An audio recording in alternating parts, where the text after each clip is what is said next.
I stared at my phone as notifications flooded in, messages from people I barely knew suddenly offering condolences about the illness I'd told only one person about. The classroom fell silent when I walked in Monday morning, whispers following me to my desk like shadows.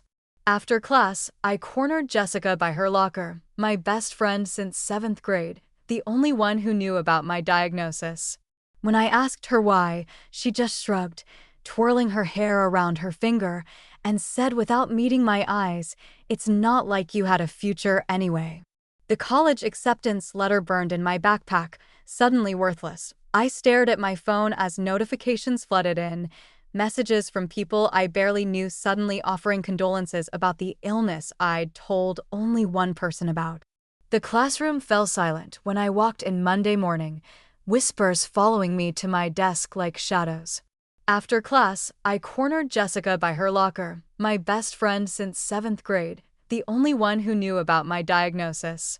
When I asked her why, she just shrugged, twirling her hair around her finger, and said without meeting my eyes, "It's not like you had a future anyway."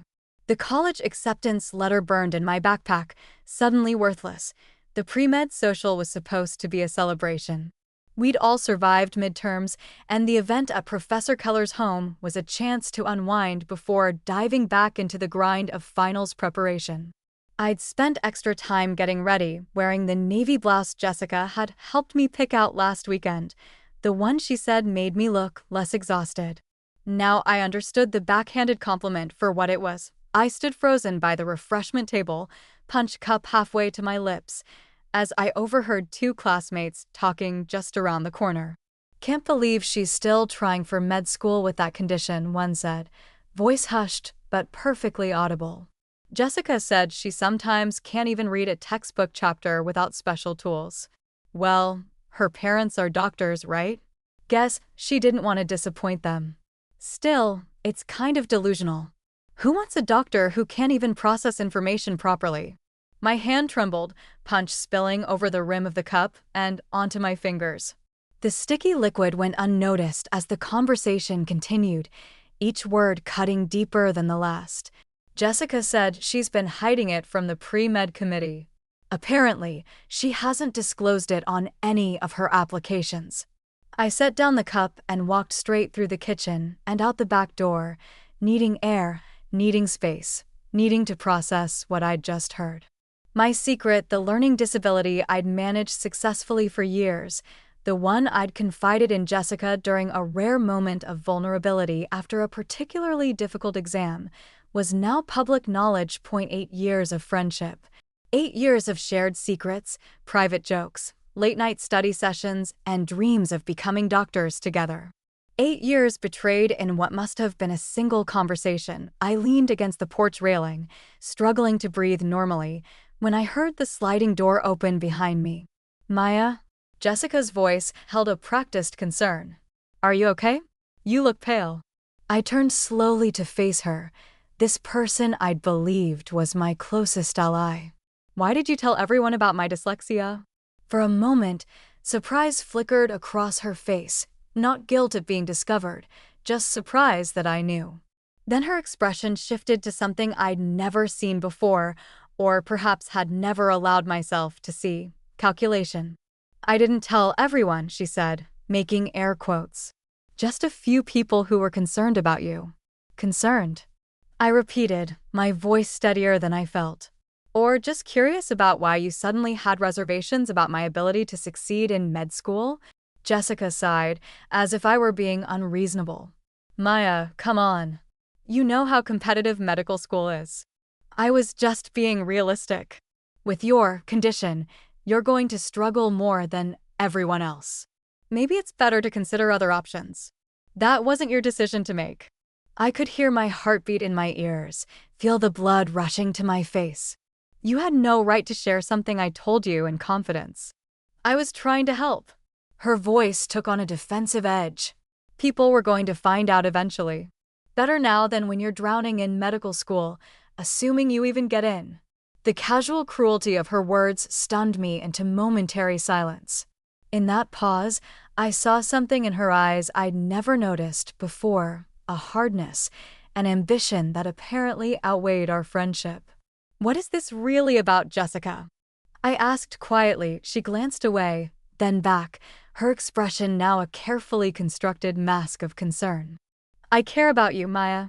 I don't want to see you struggle in a field where you might not belong." "You mean the same field you're pursuing? The field where we've been neck and neck in every pre-med class for 3 years." A flash of something, irritation, defensiveness, crossed her face before she controlled it. "Look, I know you're upset, but getting emotional won't change the reality. Some people just aren't cut out for certain careers." I felt the weight of our entire friendship shifting, recalibrating based on this new information. "And you decided I'm one of those people?" Jessica pushed her hair back, impatience now evident in her posture. "Maya, be real. You've been hiding a significant learning disability while applying to medical schools. Well, it's basically dishonest." "I haven't been hiding anything," I countered, anger finally piercing through the shock. "I've developed strategies that work for me. My grades are just as good as yours." "For now," she said dismissively. "But medical school is different. Residency is different. Real patients will depend on you to process information correctly the first time." I stared at her, this stranger wearing my best friend's face. "Why are you doing this?" Jessica held my gaze for a moment, then looked away. "Someone needed to be honest with you." "Honest?" I repeated. "You told people my private medical information behind my back." "That's not honesty, Jessica. That's betrayal."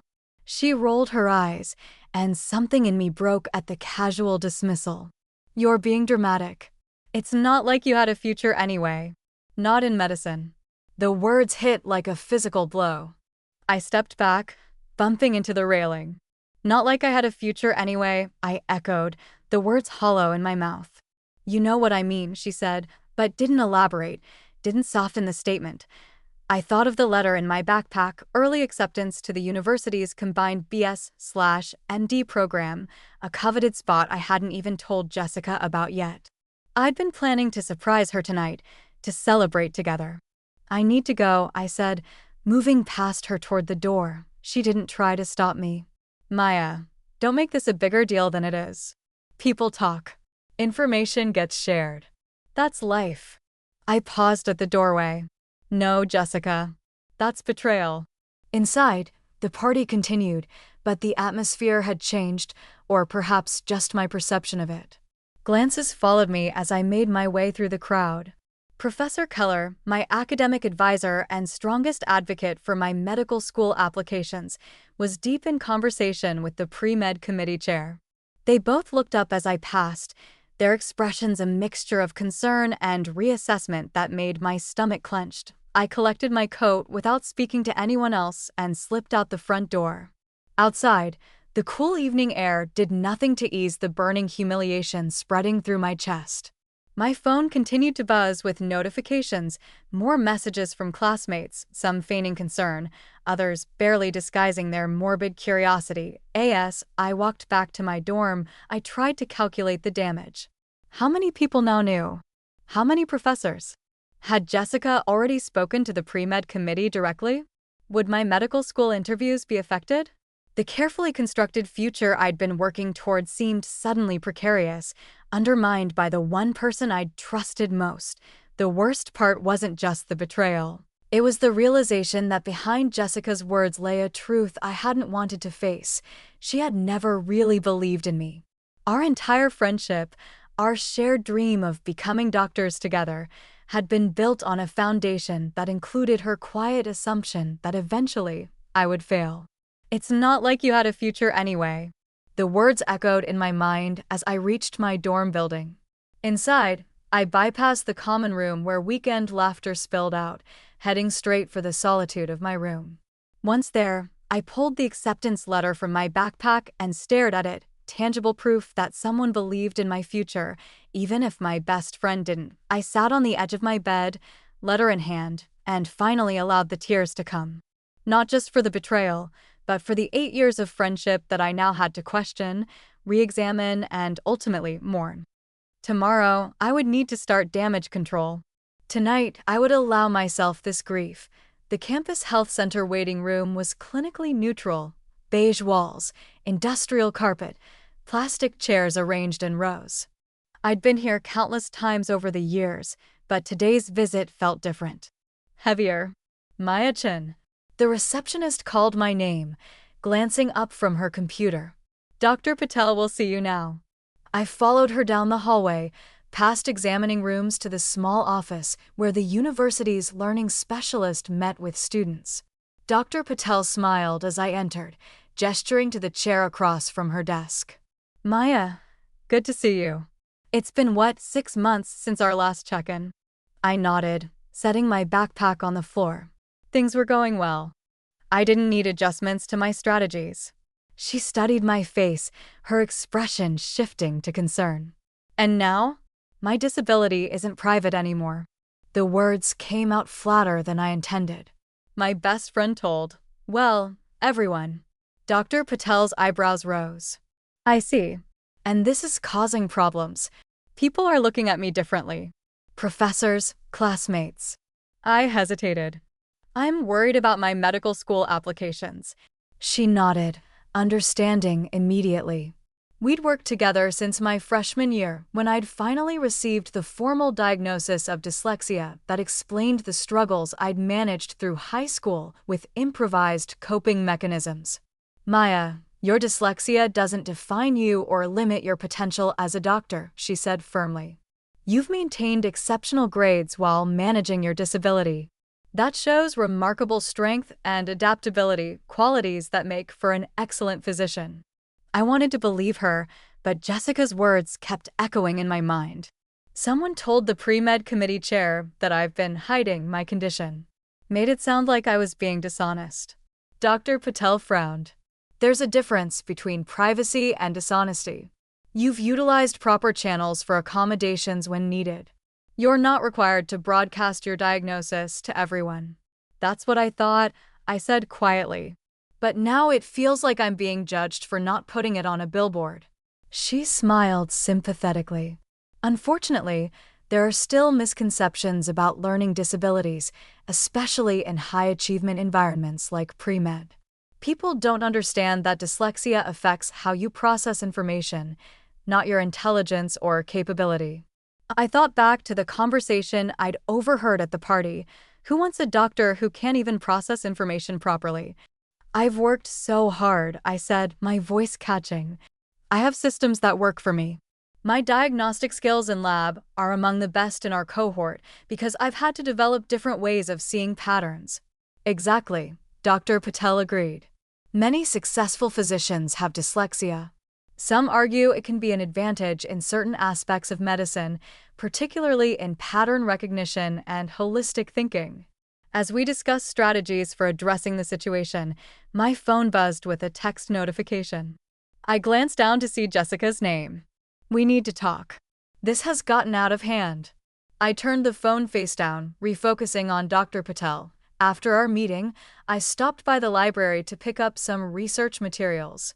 As I approached the medical sciences section, I heard familiar voices around the corner. Can't believe Maya never told us, someone was saying. Aiden, I thought, from my biochemistry lab. I've been study partners with her for 2 years. Well, would you have wanted to partner with her if you'd known? That was definitely Tasha, Jessica's roommate. That's not fair, Aiden replied. She's brilliant, disability or not. Jessica says she gets extra time on exams, Tasha continued. That's why her grades are so good. It's not really a level playing field. I stepped around the corner, and the conversation halted abruptly. Aiden had the grace to look embarrassed, while Tasha just stared defiantly. Maya, Aiden began, I interrupted, keeping my voice steady. And yes, I have dyslexia.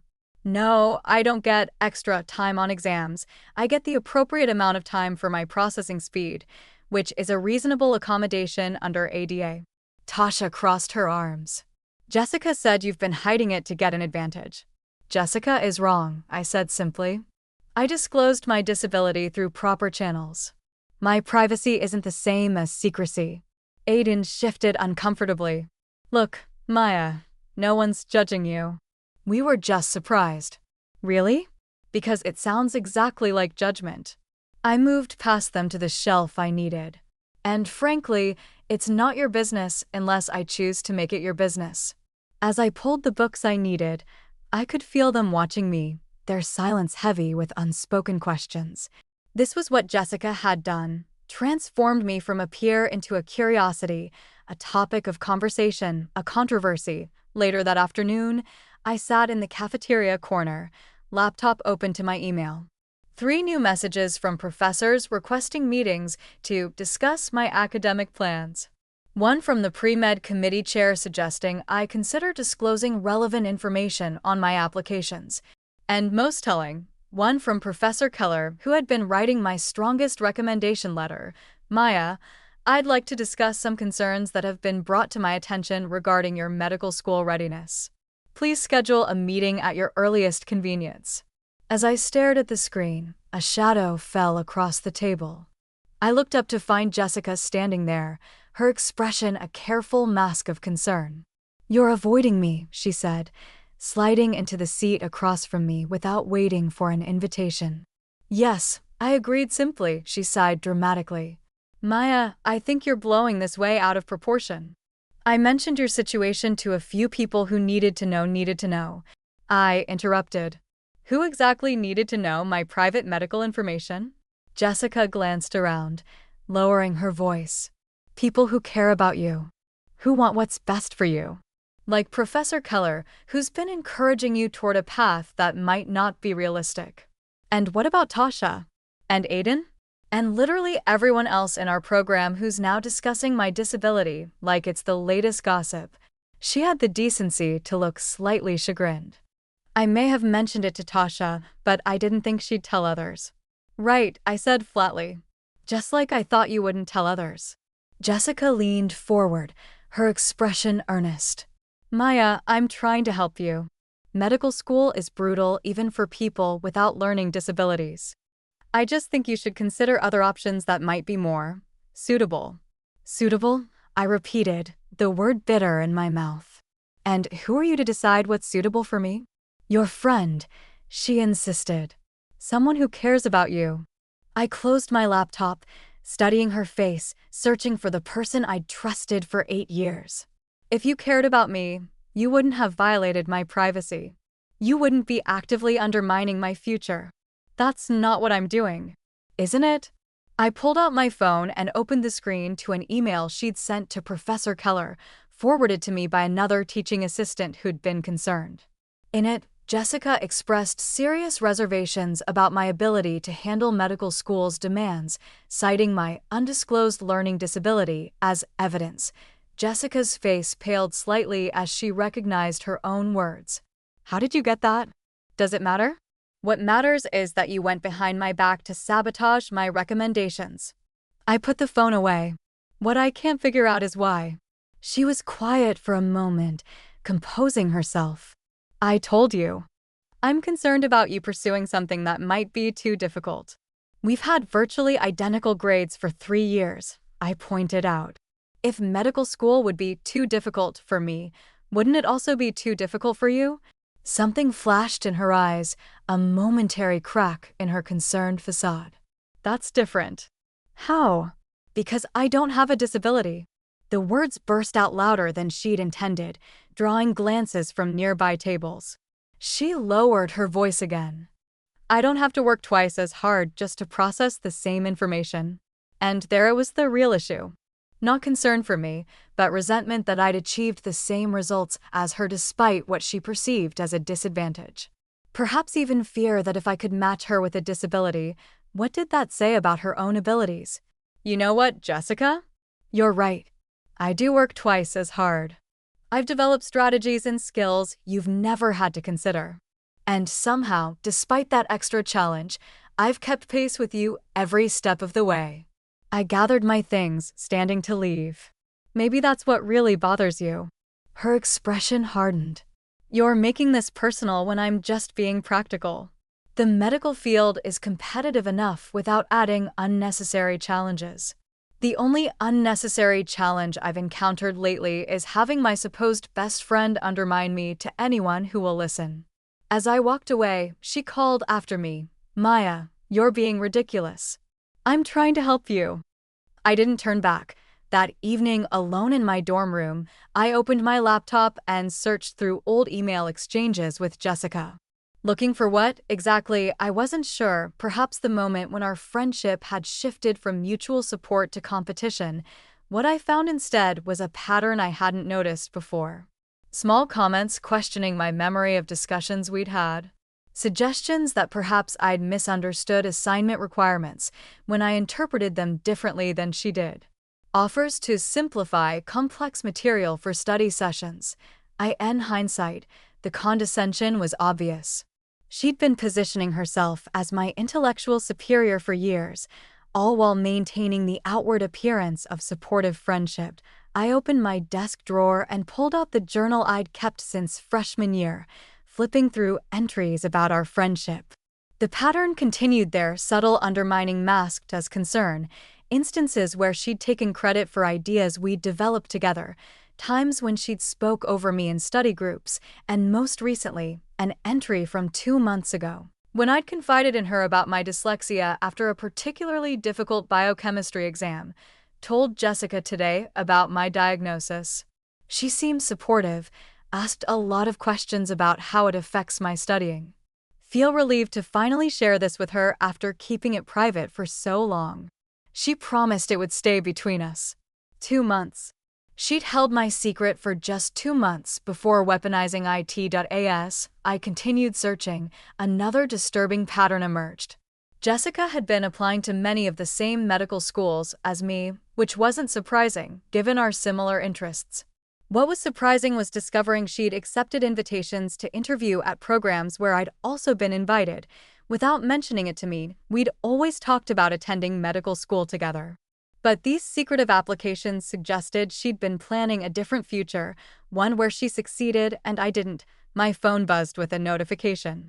An email from Professor Keller confirming our meeting for tomorrow morning. The subject line read, "Concerns about medical school readiness." I closed my eyes, suddenly exhausted by the effort of having to defend my worthiness, my capability, my future. All because the one person I'd trusted most had decided I didn't have a future anyway. The betrayal wasn't just that Jessica had shared my secret. It was that she'd never believed in me at all. Professor Keller's office had always been a place of mentorship and guidance. Today, it felt like a tribunal. He sat behind his desk, reading glasses perched on his nose as he reviewed what appeared to be my file. The silence stretched uncomfortably as I waited for him to acknowledge me. "Maya," he finally said, looking up. "Thank you for coming in." I nodded, hands clasped tightly in my lap. "Your email sounded urgent." He removed his glasses, setting them carefully on the desk. "I've received some concerning information about your academic situation. Information that, frankly, I'm surprised you didn't share with me directly." "My learning disability," I said flatly. "Which I disclosed to the university through the proper channels." "Yes, but not to the pre-med committee. Not to me as your advisor." His tone held disappointment rather than anger. "That strikes me as an omission of relevant information." I took a deep breath, centering myself. "Professor Keller, I've never hidden my disability from the university. I've utilized the appropriate accommodations when necessary. But my disability is also a private medical condition that I'm not obligated to disclose to everyone. Medicine isn't just any career, Maya. Patients' lives will depend on your ability to process information accurately and quickly." The words echoed Jessica's so closely that I wondered if they'd come directly from her. "My diagnosis doesn't impair my ability to be an effective doctor. If anything, it's taught me to be more thorough, to develop multiple ways of processing and retaining information." He leaned back in his chair, studying me. "Your grades certainly support that argument. But medical school is another level entirely." "I'm aware of the demands," I said. "I've been preparing for them my entire academic career. Have you considered?" He paused, seemingly searching for the right words. "Alternative paths?" There are many ways to work in healthcare that might be less demanding. And there it was, the lowered expectations, the soft push toward a different future than the one I'd worked for. All because someone had decided my disability made me less capable, less worthy. Professor Keller, with all due respect, my learning disability doesn't define my potential as a physician. Many successful doctors have dyslexia. Some argue it provides unique advantages in pattern recognition and diagnostic thinking. He nodded, though his expression remained skeptical. I understand that's your perspective, but as your advisor, I need to be honest about the challenges ahead. I appreciate honesty, I replied. What I don't appreciate is having my privacy violated and my capabilities questioned based on secondhand information rather than my actual performance. That seemed to give him pause. You believe someone deliberately undermined you? I know they did. I pulled out my tablet and opened the email Jessica had sent him. This was forwarded to me by a TA who was concerned about its contents. Professor Keller adjusted his glasses to read the screen, his expression darkening as he recognized the email. When he looked back at me, his eyes held something new, not quite apology, but recognition. I see, he said finally. This puts things in a different light. Jessica seems to think my disability disqualifies me from a medical career, I said. Despite the fact that we've maintained virtually identical GPAs throughout our pre-med coursework. He was quiet for a moment, thoughtful. Your academic record is exemplary, Maya. That hasn't changed. Then why are we having this conversation? The question hung between us, challenging the very premise of the meeting. Because, he said carefully, when someone raises concerns about a student's fitness for a particular career path, I have a responsibility to address them. Even when those concerns are motivated by competition rather than genuine welfare. He looked uncomfortable. I can't speak to motivations. Can't? Or won't? I pushed back, finding strength in the injustice of the situation. Jessica and I are competing for many of the same medical school spots. She stands to benefit if my applications are weakened or withdrawn. Professor Keller removed his glasses again, pinching the bridge of his nose. Maya, I've always found you to be an exceptional student. Your work is thoughtful, thorough, and insightful, qualities that would serve you well as a physician. He sighed. I'm sorry if my questions today suggested otherwise. It wasn't exactly a retraction of his earlier doubts, but it was something. Thank you. I didn't turn back. That evening, alone in my dorm room, I opened my laptop and searched through old email exchanges with Jessica. Looking for what, exactly, I wasn't sure, perhaps the moment when our friendship had shifted from mutual support to competition. What I found instead was a pattern I hadn't noticed before. Small comments questioning my memory of discussions we'd had. Suggestions that perhaps I'd misunderstood assignment requirements when I interpreted them differently than she did. Offers to simplify complex material for study sessions. In hindsight, the condescension was obvious. She'd been positioning herself as my intellectual superior for years, all while maintaining the outward appearance of supportive friendship. I opened my desk drawer and pulled out the journal I'd kept since freshman year, flipping through entries about our friendship. The pattern continued there, subtle undermining masked as concern, instances where she'd taken credit for ideas we'd developed together, times when she'd spoke over me in study groups, and most recently, an entry from 2 months ago, when I'd confided in her about my dyslexia after a particularly difficult biochemistry exam, told Jessica today about my diagnosis. She seemed supportive, asked a lot of questions about how it affects my studying. Feel relieved to finally share this with her after keeping it private for so long. She promised it would stay between us. 2 months. She'd held my secret for just 2 months before weaponizing it.as. I continued searching. Another disturbing pattern emerged. Jessica had been applying to many of the same medical schools as me, which wasn't surprising, given our similar interests. What was surprising was discovering she'd accepted invitations to interview at programs where I'd also been invited. Without mentioning it to me, we'd always talked about attending medical school together. But these secretive applications suggested she'd been planning a different future, one where she succeeded and I didn't. My phone buzzed with a notification. An email from Professor Keller confirming our meeting for tomorrow morning. The subject line read, "Concerns about medical school readiness." I closed my eyes, suddenly exhausted by the effort of having to defend my worthiness, my capability, my future. All because the one person I'd trusted most had decided I didn't have a future anyway. The betrayal wasn't just that Jessica had shared my secret. It was that she'd never believed in me at all. Professor Keller's office had always been a place of mentorship and guidance. Today, it felt like a tribunal. He sat behind his desk, reading glasses perched on his nose as he reviewed what appeared to be my file. The silence stretched uncomfortably as I waited for him to acknowledge me. "Maya," he finally said, looking up. "Thank you for coming in." That said, he continued, "Some medical schools may have concerns similar to those I've raised. You should be prepared to address them directly." I nodded, the reality of the damage Jessica had done settling heavily on my shoulders. "I understand." As I left his office, my phone buzzed with a new email notification. Stanford Medical School, requesting a phone interview to discuss certain aspects of my application. The timing couldn't be coincidental. Jessica's campaign had reached even the most prestigious programs. The campus felt different now, hostile in a way it never had before. Conversations paused when I walked by, resuming in hushed tones after I passed. In classes, I could feel classmates watching me with newfound curiosity or, worse, pity. Professors who had once treated me as a promising future colleague now seemed to be reassessing, their interactions tinged with doubt. In the cafeteria that afternoon, I sat alone, picking at a salad I had no appetite for.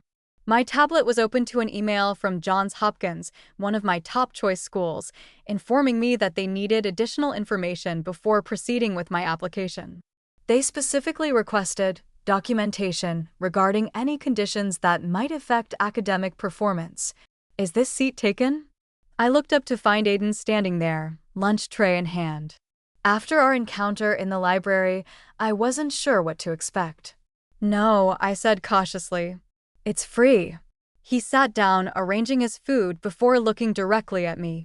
"I owe you an apology, Maya." What I said in the library, I was out of line. I hadn't expected that. "Thank you. For what it's worth, I think Jessica is wrong." He glanced around before continuing, voice lower. "And I'm not the only one. A bunch of us from the program were talking, and, well, we've all noticed how she always has to be the smartest person in the room." I kept my expression neutral, not wanting to appear eager for gossip about my former friend. "What do you mean?" Aiden hesitated. "It's just, there's a pattern. When someone does well, especially someone she sees as competition, she finds ways to undermine them. It happened to Raj last semester when he got that research position she wanted. And now it's happening to me," I finished. He nodded. "Thing is, no one's buying it. Anyone who's worked with you knows how brilliant you are, disability or not." His words provided small comfort against the mounting evidence that Jessica's campaign was affecting my future. "Tell that to the medical schools requesting additional information about my condition." "That's happening." Aiden looked genuinely disturbed. How would they even know to ask? Anonymous concerns were raised. I closed my tablet. 3 guesses who raised them. His expression darkened. "That's seriously messed up. Isn't that, like, a violation of privacy laws or something?" "Probably. But the damage is done." We ate in silence for a few minutes before Aiden spoke again. "What are you going to do?" It was the question I'd been asking myself since the moment Jessica's betrayal became clear. What could I do? The secret was out. Doubts had been planted. My carefully constructed path to medical school was now littered with obstacles I'd never anticipated. "I don't know," I admitted. "Keep pushing forward, I guess." "What else can I do?" Aiden studied me for a moment. "You know, my sister has dyslexia. She's a resident at Mass General now. Pediatrics." I looked up, surprised. "Really?" He nodded. "She says it actually helps her connect with kids who learn differently. Makes her a better doctor." For the first time in days, I felt a small flicker of hope. I'd love to talk to her sometime. I'll connect you, he promised. And Maya? For what it's worth, I'd rather have you as my doctor than Jessica any day. You actually listen to people. After lunch, I headed to the library to prepare for an upcoming organic chemistry exam, trying to focus on immediate academic demands rather than the uncertain future. As I settled into my usual study corral, my phone lit up with another text from Jessica. You can't avoid me forever. We need to clear the air before the Hopkins interviews. I stared at the message, my stomach clenching. How did she know about my Hopkins interview? I hadn't told anyone yet, unless she had somehow accessed my application status. The thought was so disturbing that I immediately checked my application portal login history. There it was, a login from an unfamiliar IP address 3 days ago, when I'd been in class without my laptop. Jessica had access to my applications. She knew where I was interviewing, when, and probably what was in my personal statements. How had she gotten my password? Then I remembered, last semester, when my laptop was being repaired, she'd let me use hers to check application statuses. I must have saved the login. This went beyond betrayal into something that felt like systematic sabotage. With access to my application status, Jessica could time her revelations perfectly, reaching out to programs just before my interviews. I closed my books, no longer able to concentrate on chemical structures. Instead, I opened a new document and began listing everything that had happened since Jessica revealed my disability.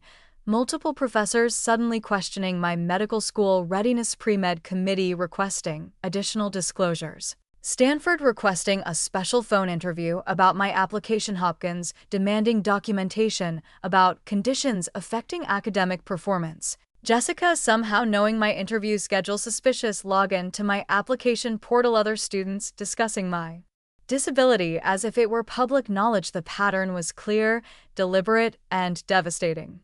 Jessica wasn't just sharing my secret, she was actively working to derail my medical school applications while positioning herself as the more qualified candidate. I stared at the list. A new email notification appeared. Another medical school requesting additional information. Then another. The cascade had begun, schools reaching out one after another with similar language about concerns raised and full disclosure. By evening, 5 of my top choice schools had sent similar messages. My phone buzzed constantly with texts from classmates who had heard something and wanted to know if it was true. Even my parents called, having received a concerned message from Jessica about my struggles. I sat on my bed, surrounded by the digital evidence of a friendship turned to calculated destruction, and finally allowed myself to consider the possibility that had been growing in the back of my mind. What if Jessica succeeded? What if my medical school dreams were derailed not by my own limitations, but by someone else's deliberate sabotage? The thought ignited something beyond hurt, beyond betrayal, a quiet, simmering anger. Jessica had decided I didn't have a future anyway, and had appointed herself the arbiter of my potential. Who was she to determine my limitations?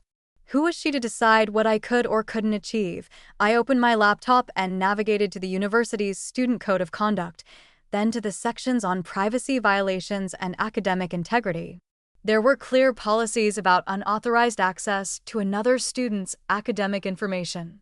Equally clear guidelines about confidentiality regarding disabilities. Jessica hadn't just betrayed my trust, she had violated university policy on multiple fronts. And unlike the whispered revelations about my disability, these violations could be documented, proven, addressed through official channels. My phone buzzed with yet another medical school email, this one rescinding an interview invitation pending review of additional information. The final straw. Tomorrow I would begin fighting back. Not just for my medical school prospects, but for every student with a learning disability who had been told they didn't have a future anyway. Jessica had started this.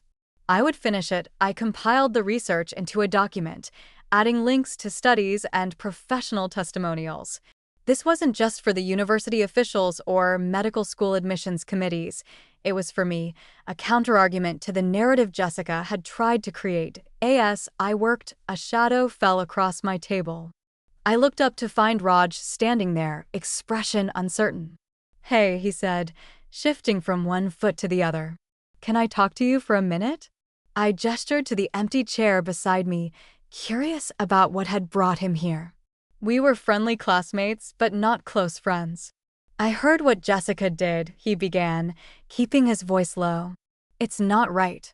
"Thanks," I said, not sure what else to add. He glanced around, then leaned forward. "Look, the same thing happened to me last semester. Not about a disability, but—" He hesitated. "I got that research position she wanted, and suddenly professors were receiving concerns about my ethical standards." I stared at him, connecting dots. "What kind of concerns?" "Suggestions that I had falsified data in a previous lab." He grimaced. It was completely untrue, but it triggered an investigation. By the time I was cleared, the damage to my reputation was done. A chill ran through me. "You think Jessica was behind that?" "I know she was." He pulled out his phone and showed me an email, another professor forwarding a concerned message they'd received. The wording was strikingly similar to the emails about me. "Have you reported this?" I asked. Raj shook his head. "I didn't have proof it was her. But when I heard what was happening to you—" He trailed off. "I thought you should know it's a pattern." This changed things. What I'd experienced wasn't just a singular betrayal between friends. It was part of a systematic approach Jessica used to eliminate perceived competition. "Would you be willing to document this officially?" I asked. "If what happened to you is part of a pattern, it strengthens both our cases." He nodded slowly. "Yeah, I should have done it sooner." By the time I left the library that evening, I had compiled not only research on successful dyslexic physicians, but also evidence of a troubling pattern of behavior. Raj had connected me with 2 other students who reported similar experiences, targeted undermining after outperforming Jessica in some way. Back in my dorm room, I checked my email to find a message from Aiden with the subject line, "Thought you might find this interesting." Attached was a screenshot of a conversation between Jessica and Tasha, apparently taken from Tasha's computer while she was out of the room. "Jessica, it's not like I'm making anything up. Maya does have dyslexia." "Tasha, but she's been doing fine." "Why stir things up now?" "Jessica, because med school should know. Besides, early decision notifications go out next week, and we're both up for the Hopkins spot." My hands tightened around my phone. There it was in black and white, Jessica's true motivation spelled out explicitly. Not concern for my well-being or the integrity of the medical profession, but elimination of competition for a coveted early admission spot. I forwarded the screenshot to Dr. Patel, adding it to the growing file of evidence. Then I opened my calendar and created an entry for tomorrow's meeting with university officials. This wasn't just about defending my future anymore. It was about exposing a pattern of behavior that had harmed multiple students. I prepared for bed. My phone lit up with another text from Jessica. "Maya, this is getting ridiculous. I was trying to help you. If you just talk to me, we could clear this up." I didn't respond. There was nothing left to say to someone who had decided I didn't have a future anyway, and then worked systematically to make that assessment a self-fulfilling prophecy. Tomorrow, I would let the evidence speak for itself. The Office of Student Conduct was located in the administration building's top floor, a space designed to convey authority and institutional weight. I sat at a conference table surrounded by university officials, Dr. Patel from Disability Services, Dean Harrison from Student Affairs, Professor Michaels from the Ethics Committee, and Ms. Rodriguez, the university's ADA compliance officer. "Thank you for bringing these concerns to our attention, Ms. Chen," Dean Harrison said, reviewing the folder I'd provided. "These are serious allegations that warrant thorough investigation." I nodded, swallowing nervously despite my preparation. "I understand." Ms. Rodriguez looked up from her notes. "Just to confirm, you've provided evidence that another student accessed your application portal without permission, shared your confidential medical information without consent, and contacted medical schools with unauthorized concerns about your disability?" "Yes," I confirmed. And I've since learned this may be part of a pattern affecting other students as well. Professor Michaels raised an eyebrow. A pattern? I explained what I'd learned from Raj and the others, similar tactics used against different students who had outperformed Jessica academically. This changes the scope of our investigation, Dean Harrison noted, making additional notes. We'll need to speak with these other students. They're willing to provide statements, I assured him. And I have screenshots of a conversation explicitly connecting these actions to competition for medical school admission spots. As the officials reviewed the evidence, Dr. Patel turned to me.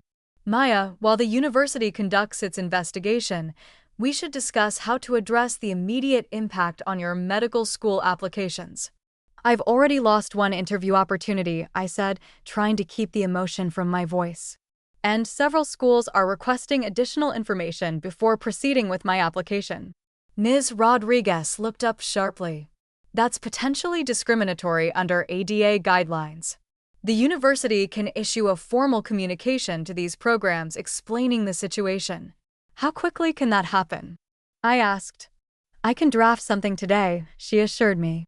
We'll need to be careful about naming the other student until the investigation is complete, but we can certainly clarify that unauthorized disclosures were made about your disability status. Dean Harrison cleared his throat. Ms. Chen, given the sensitivity of the situation, we ask that you refrain from discussing the details of this investigation with other students, including Ms. Wallace. Jessica. It felt strange to hear her referred to so formally, as if we hadn't shared years of friendship, secrets, dreams. I understand, I agreed. But what about the damage that's already been done? My classmates, my professors, everyone is looking at me differently now. Professor Michaels considered this.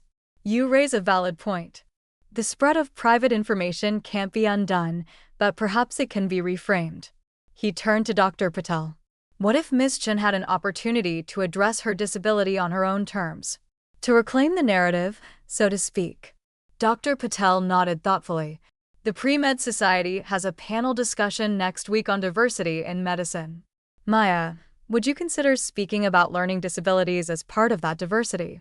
The suggestion caught me off guard. My instinct had always been to manage my disability privately, to prove myself without drawing attention to the extra challenges I faced. But now that privacy had been forcibly removed, perhaps there was power in choosing how to address it publicly. I'll think about it, I said cautiously. After establishing next steps for the investigation, I left the meeting with a clearer sense of direction. The university would investigate Jessica's actions, communicate with medical schools about the unauthorized disclosures, and provide me with a platform to address the situation on my own terms if I chose to do so. IT was a start. But I knew I needed a more comprehensive strategy to salvage my medical school prospects. Outside the administration building, I checked my phone to find an email from Dr. Eliza Chin, the neurologist Dr. Patel had mentioned. She was available to meet that afternoon. University Hospital's neurology department was housed in a modern wing with floor-to-ceiling windows overlooking the campus.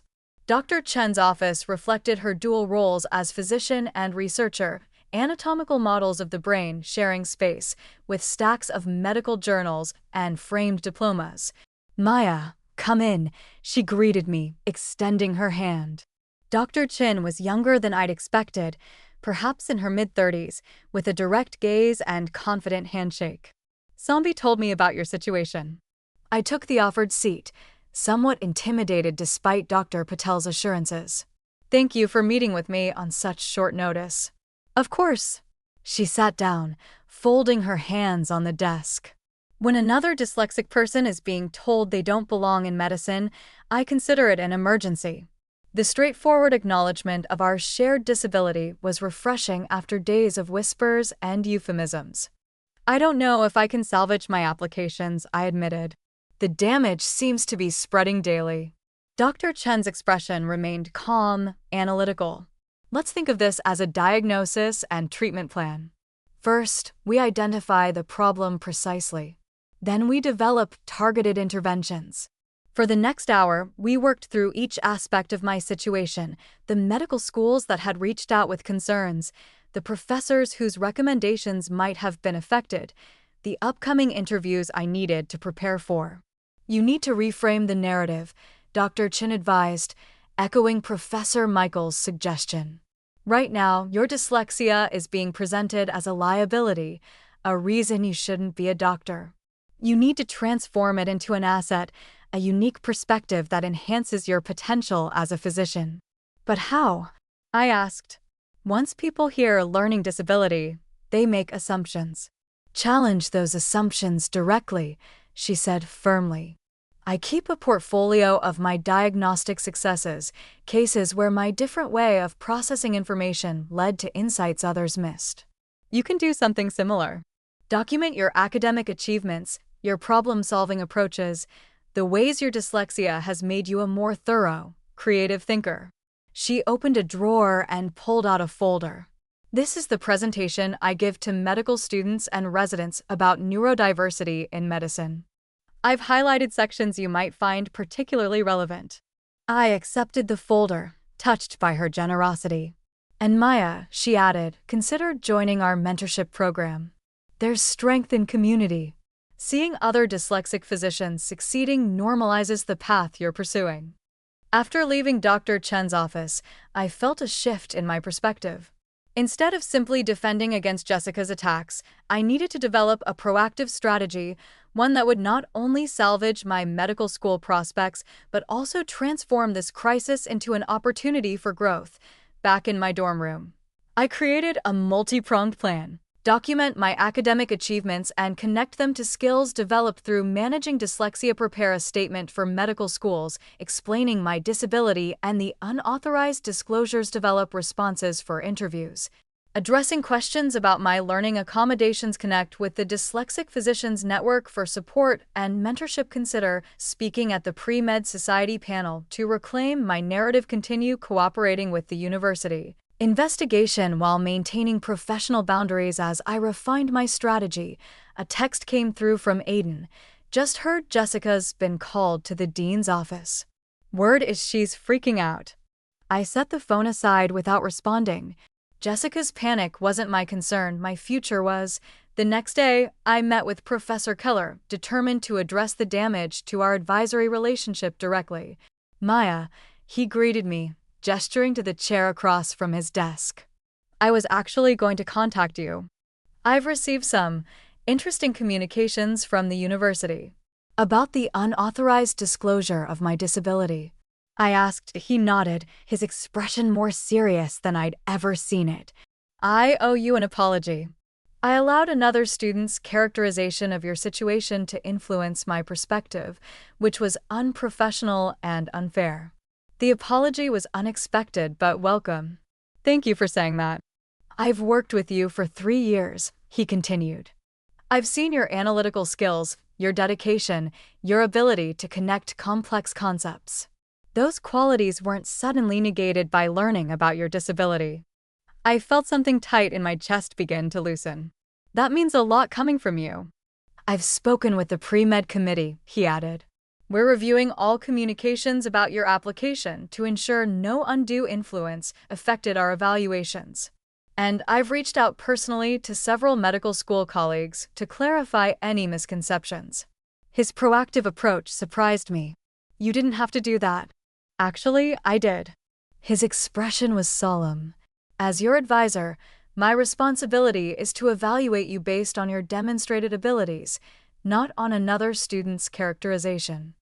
I failed in that responsibility, and I'm committed to correcting that failure.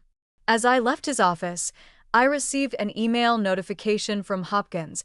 They had reviewed the university's communication regarding unauthorized disclosures and were reinstating my interview invitation. A small victory, but a significant one. That evening, I met with the other students who had experienced similar targeting from Jessica. Together, we compiled a comprehensive timeline of incidents, strengthening the pattern evidence for the university investigation. I can't believe we didn't connect these dots sooner, Raj said, shaking his head as we documented the similarities in our experiences. She was careful, I pointed out. Each incident seemed isolated until we started comparing notes.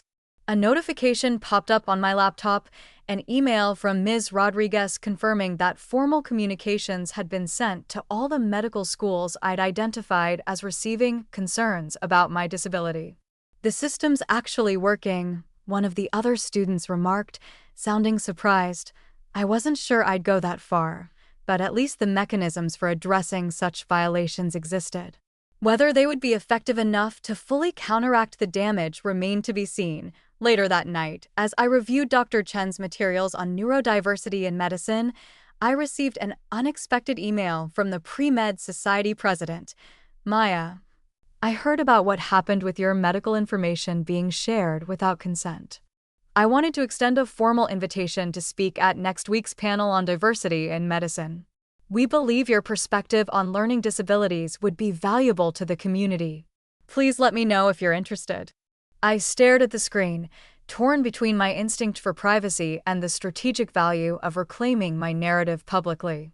After everything that had happened, perhaps it was time to stop hiding, to embrace my differences openly rather than managing them discreetly. I clicked reply. "Thank you for the invitation. I would be honored to participate in the panel." As I pressed send, I felt a strange sense of liberation. Jessica had exposed my disability as if it were a disqualifying secret. By choosing to speak about it openly, on my own terms, I was transforming her weapon into my platform. My phone buzzed with a text from an unknown number. I opened it to find a message from Dr. Chen. "Heard you're speaking at the pre-med panel. Proud of you for taking control of your narrative. Let me know if you want to practice beforehand." I smiled, typing back my thanks. The strategy was taking shape, not just a defense against Jessica's betrayal, but a transformation of the very terms on which my future would be judged. The Pre-Med Society meeting room was packed beyond capacity, students lining the walls and sitting cross-legged in the aisles. Word had spread about the panel on diversity in medicine, and specifically about my participation. Whether they had come out of genuine interest or morbid curiosity didn't matter. They were here, and they would listen. I sat at the panelists' table between Dr. Chin and Dr. Willis, a professor of medical ethics. My hands trembled slightly as I arranged my notes, the weight of what I was about to do, publicly claiming my disability before the entire pre-med community, suddenly overwhelming. Dr. Chin leaned over. "Remember, you're not justifying your existence in medicine. You're educating them on why your perspective is valuable." I nodded, drawing strength from her presence. Across the room, I spotted Jessica slipping in through the side door, her expression a mixture of defiance and unease. Our eyes met briefly before she looked away, taking a seat near the back. The panel began with Dr. Willis introducing the concept of diversity in medicine, not just racial and gender diversity, but diversity of experience, perspective, and cognitive approaches. Then Dr. Chen spoke about neurodiversity specifically, sharing research on how different brain processing could enhance medical practice. When my turn came, I took a deep breath and faced the room directly. "Many of you have heard rumors about me in recent weeks. Today, I'm going to replace those rumors with facts." The room fell silent, attention focused entirely on me. "I have dyslexia," I stated clearly, the words feeling strange after years of careful privacy. I was diagnosed in my first year of college, though I had developed coping strategies much earlier. Dyslexia affects how I process written information. It takes me longer to read complex texts, and I sometimes need to use different approaches to organize and retain information. I paused, scanning the room. No one moved. What dyslexia doesn't affect is my intelligence, my ability to reason, my capacity to understand complex medical concepts, or my potential to be an excellent physician. In fact, managing this disability has given me skills that enhance my medical potential. From there, I detailed the specific strengths I had developed: meticulous attention to detail, creative problem-solving approaches, the ability to recognize patterns that others missed. I shared examples from my laboratory work where my different processing style had led to insights my neurotypical peers had overlooked. The medical field needs diversity of thought, I concluded. Patients present with complex, often ambiguous symptoms. Diagnostic success often depends on seeing patterns from different angles, on questioning established frameworks. My dyslexic brain does that naturally. When I finished, the room remained silent for a moment before erupting into applause. Dr. Chin squeezed my arm in silent support as Dr. Willis opened the floor for questions. The first came from Professor Keller, who had slipped in during my presentation. Ms. Chin, given your experience, what specific changes would you recommend in medical education to better support neurodivergent students? The question was a gift, an opportunity to shift from personal disclosure to systemic analysis. I outlined several concrete recommendations, drawing on research Dr. Chin had shared. As the Q&A continued, I noticed a shift in the room's energy. Questions moved from curiosity about my personal experience to genuine engagement with the concept of neurodiversity in medicine. Even classmates who had whispered about me days earlier were now asking thoughtful questions about alternative learning approaches. After the formal panel ended, several students approached me individually, some sharing their own experiences with learning differences, others expressing support or asking follow-up questions. The conversation had expanded beyond my personal situation to broader considerations of inclusion and diverse thinking in medicine. As the crowd thinned, I packed up my notes, feeling simultaneously exhausted and exhilarated.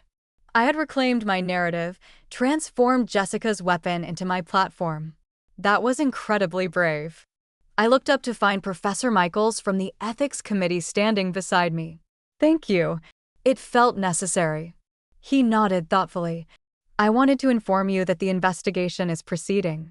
Ms. Wallace has been interviewed, along with the other affected students.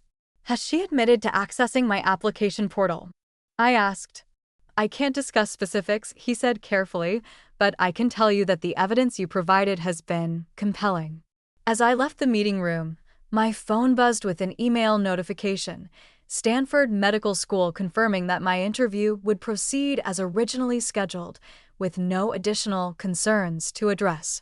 Another small victory. Outside the building, I found Jessica waiting, arms crossed defensively. So that's your strategy? Turn yourself into some kind of disability poster child. I stopped, studying her face, this person I had trusted completely, who had decided my future wasn't worth protecting. No, Jessica. My strategy is to take control of my own narrative instead of allowing you to define it. I was trying to help you, she insisted, though the argument sounded hollow even to her own ears, judging by her expression. No, I corrected calmly. You were trying to eliminate competition. You decided I didn't have a future anyway and appointed yourself the arbiter of my potential. She flinched slightly at hearing her own words repeated back to her. You're making this into something it wasn't. Am I? Because I have the evidence, your emails to professors, your unauthorized access to my application portal, your conversations with Tasha explicitly connecting this to competition for medical school spots. Her expression shifted from defensiveness to alarm. What are you talking about? You did, I interrupted. And the university has the documentation, as do the medical schools you contacted with your concerns about my disability. The color drained from her face. Maya, you don't understand. I understand perfectly, I said, my voice steady. You betrayed my trust, violated my privacy, and actively tried to derail my future because you saw me as competition. That's not friendship, Jessica. That's sabotage. She took a step toward me, desperation replacing her usual confidence. The ethics committee called me in. They're talking about academic dishonesty violations. This could affect my med school applications. Actions have consequences, I replied simply. You can't do this to me, she pleaded. We've been friends for 8 years. I didn't do this to you, Jessica. You did it to yourself when you decided to weaponize my disability. I moved past her, continuing toward my dorm. Behind me, I heard her call out, I'll tell them I was concerned about patient safety. That I did it out of professional obligation. I didn't turn back. Her justifications weren't my concern anymore. The following morning, I received an email from the Disability Services Office. The university's formal investigation had concluded, finding multiple violations of privacy policies and the Student Code of Conduct. While specific disciplinary actions would remain confidential, the findings had been shared with the pre-med committee and relevant medical schools to mitigate any damage to affected students' applications. Later that day, I visited Professor Keller to discuss my remaining medical school interviews. He greeted me with unexpected news. "Maya, I've received an update from Hopkins. They were particularly impressed with how you handled this situation and would like to move your interview up to next week." Really? The news was surprising. Hopkins was notoriously strict about their interview schedules. Yes, and there's more. He slid a folder across the desk. "These are revised recommendation letters from myself and 2 other professors. We wanted to ensure that any influence from Ms. Wallace's communications was thoroughly countered." I opened the folder, scanning the letters, strong, unequivocal endorsements of my abilities, character, and potential as a physician. "Thank you," I said, genuinely moved. "This means a great deal." He leaned forward, expression serious. "Maya, what happened to you is wrong on multiple levels. But your response, your poise, your strategic thinking, your ability to advocate for yourself while maintaining professionalism, these qualities will serve you well in medicine." As I left his office, my phone buzzed with a text from Dr. Chin. "Just heard from the neurology department chair at Hopkins. They're very interested in your application. Let's prep for that interview." Walking across campus, I noticed something had shifted. The whispers had stopped. Classmates greeted me normally, without the awkward pauses or pitying glances that had followed me for weeks. By choosing to address my disability openly, on my terms, I had diffused its power as gossip or scandal. In the library, I found Aiden and Raj studying together. They waved me over to join them. "Heard about Hopkins," Aiden said as I sat down. "That's huge." "Nothing's guaranteed," I cautioned, though I couldn't quite suppress a smile. "Maybe not," Raj agreed, "but after your panel presentation, you've got everyone talking, in a good way this time." "What about Jessica?" I asked, curiosity getting the better of me. They exchanged glances. "She's been removed from the pre-med committee liaison position," Aiden said.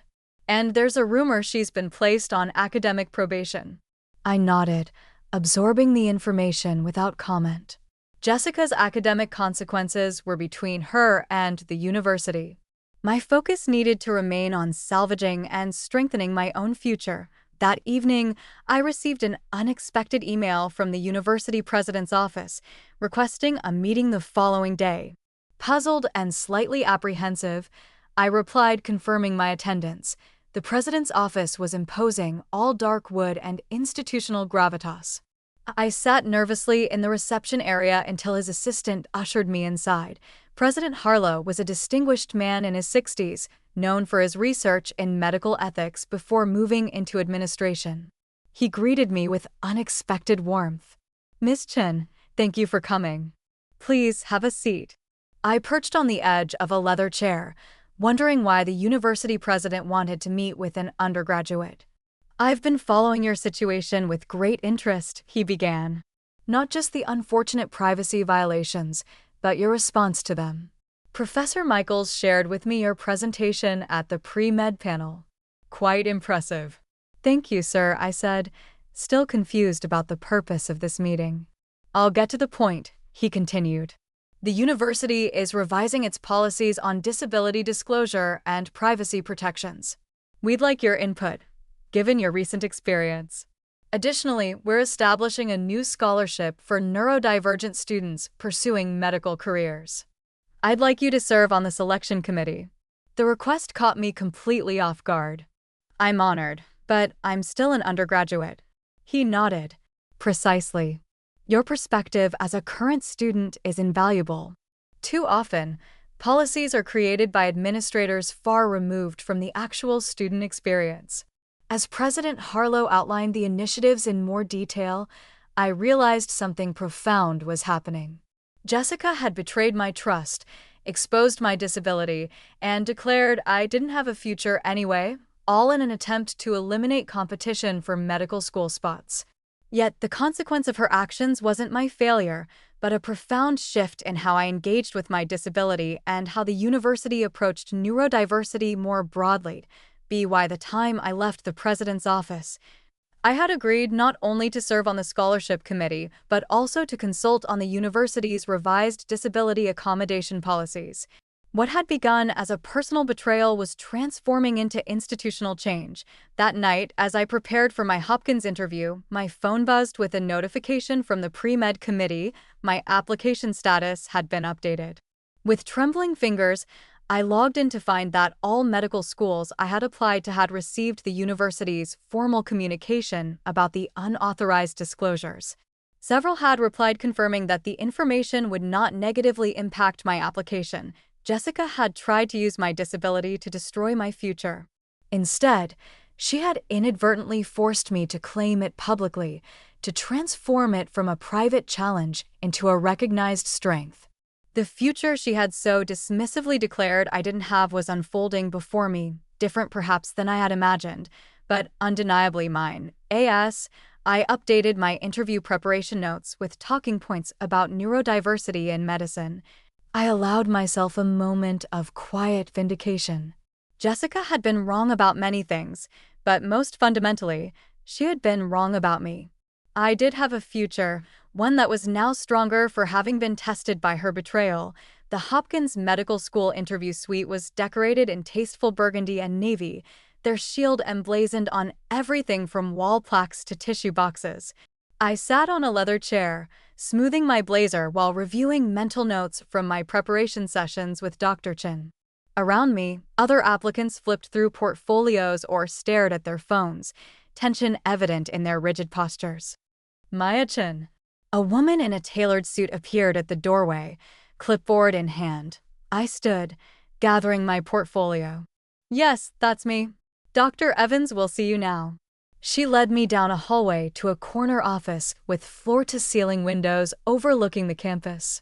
Good luck. Inside, a distinguished older man rose from behind his desk to greet me. Miss Chen, welcome to Hopkins. I'm Dr. Evans, chair of admissions. Thank you for having me, I replied, shaking his hand firmly. As I took the offered seat, he studied me with keen interest. I must say, your application has generated quite a bit of discussion among our committee. My heart sank. Despite the university's communications, Jessica's concerns had clearly made an impact. Before we begin, he continued, I want to address something directly. We received certain communications about your candidacy that raised questions about a learning disability. I braced myself, ready with the response I'd practiced with Dr. Chin.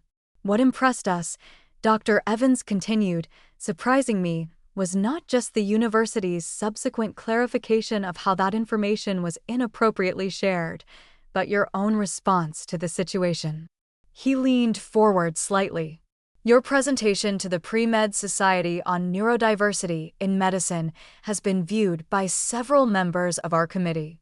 It demonstrated remarkable poise, intellectual clarity, and the kind of self-advocacy we value in our students. Relief flooded through me. Thank you, Dr. Evans. Now, he said, shifting to a more formal tone, let's discuss your research experience and why you've chosen neurology as your field of interest. The interview flowed naturally from there, challenging questions about my research, ethical scenarios, my vision for my medical career. Not once did my dyslexia seem to be framed as a liability. When I mentioned specific accommodations and strategies I developed, Dr. Evans nodded with genuine interest rather than concerned. As our time concluded, he walked me to the door. Miss Chun, one last question. Given your recent experience, how would you approach a situation where you witnessed a colleague undermining another based on a protected characteristic? The question was pointed, clearly referencing what Jessica had done. I considered carefully before answering. I believe in addressing such situations through appropriate institutional channels, while focusing primarily on protecting the targeted individual, I replied. But beyond that, I think we need to transform these incidents into opportunities for systemic improvement, examining what policies allowed the breach to occur and what educational gaps might exist around disability. Dr. Evans nodded approvingly. Well said. We'll be in touch very soon. As I left the medical school building, my phone buzzed with a text from Aiden. University ethics hearing underway. Jessica just went in. I tucked my phone away without responding. Today wasn't about Jessica or her consequences. It was about my future, the one she had so confidently dismissed. The following afternoon, I was organizing my application materials when a knock came at my dorm room door. I opened it to find Raj and Aiden standing there, expressions unreadable. "What's wrong?" I asked, immediately concerned. "Nothing's wrong," Raj said. "We just thought you should hear the news in person." Aiden's face broke into a grin. The ethics committee ruling came down. Jessica's been suspended for the semester. Academic probation for a year after that. I stepped back, gesturing for them to come in. "That seems significant." "It gets better," Raj continued, settling onto my desk chair. "All students affected by her actions have been given formal documentation to include with their applications, explaining the situation and confirming they were targets of unethical behavior. And the best part," Aiden added, "the committee recommended that Jessica undergo ethics training before being allowed to apply to medical school at all." I absorbed this information, unsure how to feel. Part of me had expected the university to deliver some gentle slap on the wrist, a formal warning, perhaps some community service. The severity of the consequences suggested they had found even more violations than I was aware of. "She's appealing, of course," Raj said. "But Professor Michaels said the evidence was overwhelming." "How did you find all this out?" I asked. "I was called as a witness," Raj explained. "They interviewed all the students who had documented similar experiences with her. As they filled me in on the details, my phone rang, an unknown number with a Baltimore area code. Hopkins. "Excuse me," I said, heart suddenly racing. "I need to take this." I stepped into the hallway, trying to keep my voice steady as I answered. "Hello, this is Maya Chen." "Miss Chen, Dr. Evans from Hopkins. I'm pleased to inform you that the committee has voted to offer you early acceptance to next year's incoming class." The world seemed to pause for a moment. "Thank you," I managed to say. "I'm honored. Your application was compelling, Miss Chen. And if I may speak candidly, the way you handled the recent situation demonstrated exactly the kind of resilience and ethical clarity we value in future physicians." After ending the call, I leaned against the wall, overwhelmed by the swift reversal of fortune. 2 weeks ago, my medical school dreams had been on the verge of collapse. Now I held an early acceptance to one of my top choices. When I returned to my room and shared the news, Aiden and Raj erupted in celebratory cheers. "This calls for ice cream," Aiden declared. "My treat." As we headed across campus toward the student center, I spotted Jessica sitting alone on a bench, staring at her phone. She looked up as we approached, her expression a complex mixture of anger and shame. For a moment, our eyes met. She quickly looked away, gathering her things to leave. "Do you want to talk to her?" Raj asked quietly. I considered the question seriously. "No," I decided. "There's nothing left to say." Jessica had declared I didn't have a future anyway. The ultimate reckoning wasn't her suspension or academic probation, it was the future unfolding before me despite her efforts to derail it.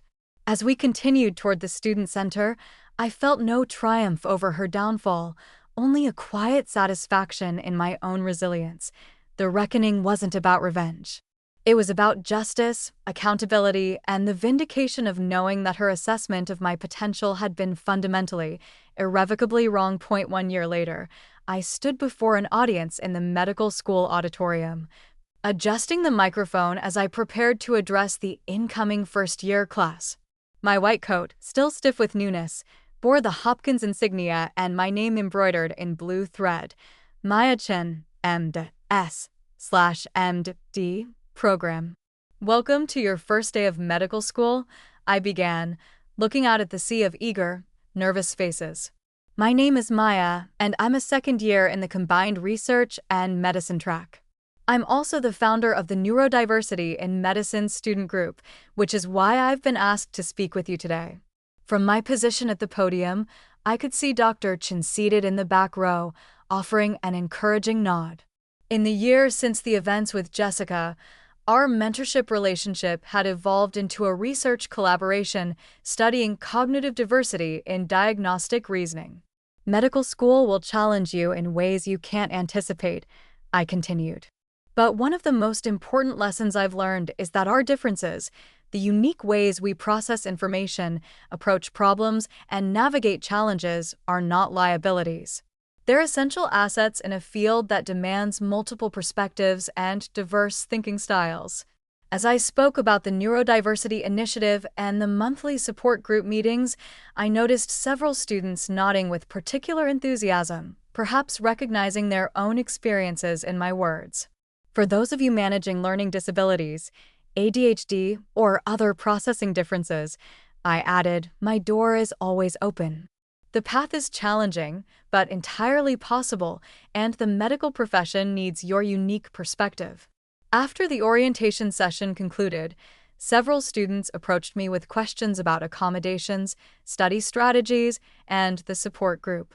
As I spoke with them, I felt a sense of purpose that extended beyond my own medical career, creating space for others who might otherwise be discouraged or excluded.